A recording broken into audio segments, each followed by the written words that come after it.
Happy Sri Rama Navami అందరికీ. ఈరోజు మన రామ్ మందిర్లో రాములవారి కళ్యాణం అంగరంగ వైభవంగా జరిగింది. టెంపుల్కి స్టార్టింగ్లోనే ఇలా అయోధ్య థీమ్లో పెద్ద సెట్ వేసినారు. చూడనికి ఎంత బాగుందో కదా. ఇంకా దాని నుంచి లోపలికి వెళ్తుంటే ఎంట్రన్స్ అండ్ టెంపుల్ మొత్తం ఫుల్గా డెకరేట్ చేసినారు.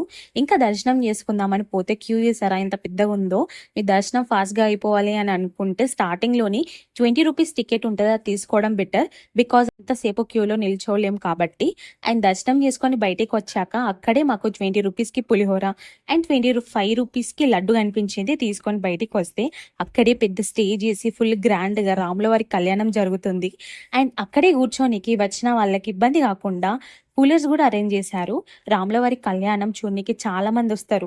జనాభా పెరుగుతున్న కొద్దీ కళ్యాణం కనిపించదు అని ఎక్కడికక్కడే ఎల్ఈడి స్క్రీన్స్ పెట్టారు. అండ్ టెంపుల్ కి వచ్చిన భక్తుల సేఫ్టీ ప్రికాషన్స్ కోసం పక్కనే ఆరోగ్య కేంద్రాలు కూడా ఏర్పాటు చేశారు. ఇంకా అదంతా చూసుకొని వెళ్తుంటే ఎండకు మంచిగా చల్లచల్లని మజ్జిగ ఫ్రీగా వంచుతున్నారు. అది తాగేసి బయలుదేరాము. ఇది ఓన్లీ మార్నింగ్ దే వీడియో, కొంచెం చల్లబడితే జాతరే ఆడ. నైట్ వ్యూ వీడియో కోసం ముందుగానే ఫాలో అయిపోండి.